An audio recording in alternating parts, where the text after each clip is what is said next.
నమస్తే, నేను ప్రశాంత్. ఏపీ టెంపుల్స్లో అసలు ఏం జరుగుతుంది? ఏపీ టెంపుల్స్ని టార్గెట్ చేసుకొని కొందరు వైసీపీ పార్టీ వాళ్ళు కుట్ర పన్నుతున్నారా? ఏపీ టెంపుల్స్లో సరిగ్గా ఫుడ్ ఉండడం లేదు. రీసెంట్గా శ్రీశైలం గుడిలో కూడా ఆ లడ్డు ఏదైతే ఉంటుందో లడ్డూలో కూడా బొద్దింక వచ్చింది అంటూ ఒక వైసీపీ కార్యకర్త ఒక వీడియో పోస్ట్ చేయడం జరిగింది.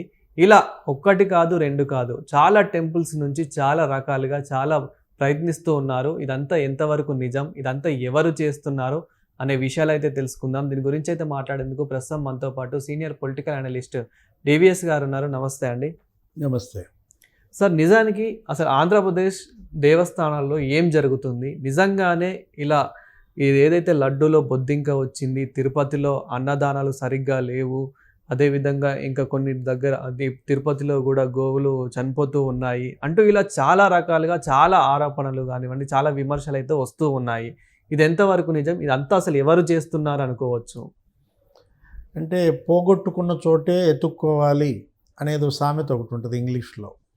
అంటే దేవాలయాల్లో చేసిన తప్పుడు పనులు, అవినీతి కుంభకోణాలు, వీటి వల్ల ఇవాళ వైఎస్ఆర్ కాంగ్రెస్ పార్టీ ఓడిపోయిందని మళ్ళా అదే దేవాలయాల్లో ఇలా కుట్రలు, ఈ విధమైనటువంటి తప్పుడు వీడియోలు పోస్ట్ చేస్తున్నారా? ఎందుకంటే మీరు అన్నారు శ్రీశైలం అక్కడేంటి ఆ మల్లన్న ఆ ప్రసాదం లడ్డూలో వైసీపీ వాళ్ళే అందులో మిడతని చొప్పించటం, అక్కడ ఉన్న అతని నలుగురు ఫ్రెండ్స్ దాన్ని వీడియో తీయటం, ఇవాళ అక్కడ జరిగిన విచారణలో అదంతా బయటికి రావడం. ఎందుకింత కుట్రలకు పాల్పడుతున్నారు? అసలు పాప భీతి అనేది వీళ్ళకి అసలు లేదా? అది దైవ సన్నిధి, దేవుడు అన్నీ చూస్తుంటాడంటారు. జగన్మోహన్ రెడ్డి ఎక్కడికి వెళ్ళి మాట్లాడినా పైన దేవుడు ఉన్నాడు, కింద ప్రజలు ఉన్నారు అంటాడు. మా బాబాయిని ఎవరు చంపారో పైన దేవుడికి తెలుసు, కింద ప్రజలకు తెలుసు అంటాడు. ఇదేనా దైవ భక్తి? అసలు వీళ్ళకి అటు బైబిల్ అన్నా నమ్మకం లేదు, ఇటు భగవద్గీత అన్నా నమ్మకం లేదు, అటు ఖురాన్ అంటే గౌరవం లేదు. అంటే అధికారం కోసం వీళ్ళు ఏ అడ్డమైన పనులు చేస్తారా? అరే, ఒక దేవుడు, ఆయన సన్నిధి, అది మహాప్రసాదం, ఆ ప్రసాదంలో కల్తీ చేయకూడదన్న జ్ఞానం కూడా వీళ్ళకి లేదా? అంటే వీళ్ళ అవినీతికి పరాకాష్ట. మనం చూసాం తిరుమల తిరుపతి లడ్డూ మహాప్రసాదంలో కల్తీ. అవును, అసలు దేశం మొత్తం గగ్గోలు పెట్టడం కాదు, ప్రపంచంలో వెంకటేశ్వర స్వామి భక్తులంతా కూడా ఆందోళన. సుప్రీంకోర్టు కన్నెర్ర చేసింది దానిపైన. సుప్రీంకోర్టే సిట్ వేసింది. అటు సిబిఐ, ఇటు ఆంధ్రప్రదేశ్ పోలీస్, లేకపోతే అటు ఆ ఫుడ్ అనాలిసిస్ వాళ్ళని పెట్టి ఇవాళ దానిలో ఒక నలుగురిని అరెస్ట్ చేశారు. ఏది ఆ బోలే బాబా డైరీ, ఆ విపుల్ జైన్, ఆ పొమ్మెల్ జైన్, లేకపోతే ఆ AR dairy Rajasekhar, Vaishnavi dairy, వాళ్ళందరూ ఇవాళ అరెస్ట్ అయ్యి జైల్లో ఉంటే వాళ్ళకి బెయిల్ ఇప్పించాలని చూస్తారు. అంటే లడ్డు మహాప్రసాదంలో కల్తీ దగ్గర ఒక 240 కోట్లు కుంభకోణం. ఎవరు తిన్నారా సొమ్మంతా? భూమన కరుణాకర్ రెడ్డి అసలు నన్ను మించిన భక్తులు లేదంటాడు. అదేమంటే అక్కడికి వచ్చేసేసి కర్పూరం అర్పుతానంటాడు. ఏ ఒట్టుకైనా సిద్ధం అంటాడు. ఈ ఒట్లేంటి, ఈ కర్పూరం ఆర్పడం ఏంటి? అతను రాడికల్. ఒకప్పుడు అతను నాస్తికుడు. అది నల్లరాయి మరి కాలుతో తంతానన్నాడు. ఎవరు? అదే భూమన కరుణాకర్ రెడ్డిని Rajasekhar Reddy TTD board member చేశాడు, టీటీడీ చైర్మన్ చేశాడు. జగన్మోహన్ రెడ్డి అతన్ని టీటీడీ చైర్మన్ చేశాడు. ఇప్పుడు ఇవాళ వైవి సుబ్బారెడ్డి జగన్మోహన్ రెడ్డి బాబాయ్, అతన్ని ఒక 3 ఏళ్ళు, భూమన కరుణాకర్ రెడ్డిని ఒక 2 ఏళ్ళు, 5 ఏళ్ళు అక్కడ ధర్మారెడ్డిని ఈఓగా పెట్టి దగ్గర ఒక 7-8 వేల కోట్ల రూపాయలు దోచేశారని.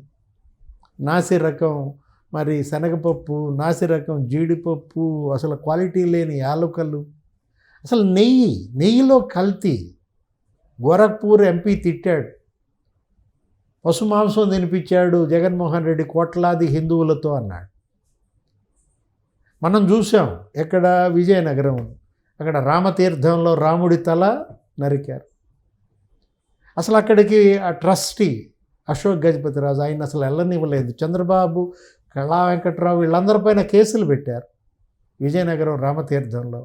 అశోక్ గజపతిరాజు ఆ కుటుంబం ఎటువంటి కుటుంబం? వాళ్ళ నాన్న పివిజి రాజు అసలు ఇందిరాగాంధీ వంగి నమస్కారం పెట్టదు. అట్లాంటి అశోక్ గజపతి రాజు పైన కేసులు పెట్టారు. ఆయన మాన్సాస్ ట్రస్ట్ నానా ఇబ్బందులు పెట్టారు.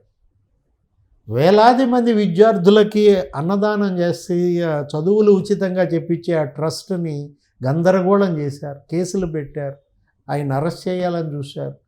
అసలు సింహాద్రి అప్పన్న టెంపుల్, ఆమె ఎవరో క్రిస్టియన్, ఆమెను తీసుకొచ్చి గజపతిరాజు కూతురు అని చెప్పి ఆమె కాపాడనే ట్రస్ట్ బోర్డు చైర్మన్ చేసి అప్పట్లో విజయసాయిరెడ్డి ఆడిన నాటకం. సింహాద్రి అప్పన్న ఆలయంలో వీళ్ళు తిష్టేసి పాల్పడినటువంటి అవినీతి కుంభకోణాలు, అపచారాలు. అంటే అక్కడ ఒక చోటే కాదు, ఆ దుర్గమ్మ వెండి సింహాలు ఎత్తుకుపోవటం బెజవాడలో. అదేమంటే కొడాలి నాని ఏమంటాడు, వెండే కదా అంటాడు, విగ్రహమే కదా అంటాడు. ఆంజనేయ స్వామి విగ్రహం ఎక్కడో చెయ్యి నరికితే కట్టే కదా అంటాడు. రథం తగలబడితే అంతర్వేదిలో వీళ్ళే తగల పెడితే కట్టే కదా అంటారు. ఏమయ్యాడు ఇప్పుడు ఆ కొడాలి నాని పరిస్థితి? ఏడుకొండల వాడిని ఏ విధంగా అన్నాడు, నీ అమ్మ మొగుడు కట్టించాడా అని అడిగాడు. తిరుపతి నీ అమ్మ మొగుడు కట్టించాడా తిరుమల అన్నాడు. ఇవాళ ఎక్కడున్నాడు? బైపాస్ సర్జరీయా, అపోలో హాస్పిటలా, ముంబై హాస్పిటలా?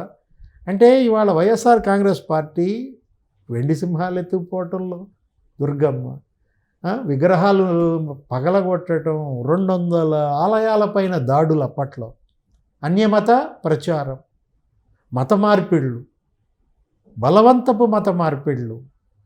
ఏ విధంగా వాళ్ళు జగన్మోహన్ రెడ్డి ముఖ్యమంత్రిగా చెలరేగిపోయారు, హిందూ మతం పైన ఎలాంటి దాడికి పాల్పడ్డారు.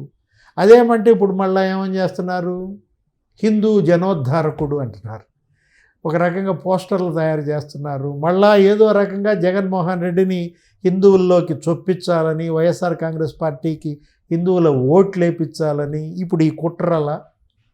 శ్రీశైలంలో లడ్డూలో మిడత పెడతారు, అతనెవరో వైసీపీ కార్పొరేటర్, అతను వెళ్ళి తిరుపతిలో ఇక్కడ అసలంతా నీకు పులిహోర సరిగ్గా లేదు, అసలు మజ్జిగ ఇవ్వట్లేదు, లేకపోతే మంచినీళ్ళు ఇవ్వట్లేదు అని క్యూ లైన్లో అతను ఒక వీడియో చేస్తాడు.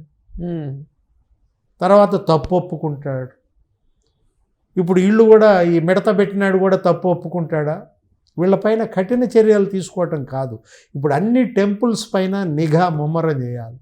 1 సంవత్సరంలోనే ఇన్ని కుట్రలకు పాల్పడిన వాళ్ళు, ఎక్కడో గోవులు చనిపోతే తిరుపతి గోశాలలో గోవులు చనిపోయాయి, అక్కడ అసలు భోజనం వాటికి దాణా సరిగ్గా పెడతలేదు, ఆహారం ఇవ్వట్లేదంటూ ఆరోపణలు చేసిన భూమన కరుణాకర్ రెడ్డి ఇంకెన్ని కుట్రలకు పాల్పడతారు.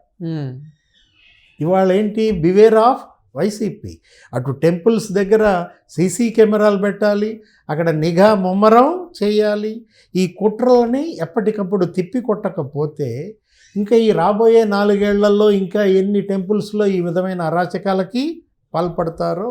ముందు అసలు ప్రభుత్వం వీటన్నిటిపైన విచారణ ముమ్మరం చేసి దోషుల్ని కఠినంగా శిక్షిస్తే తప్ప ఇలాంటివి మళ్ళీ పునరావృతం కాకుండా ఉంటాయి. Thank you. నమస్తే.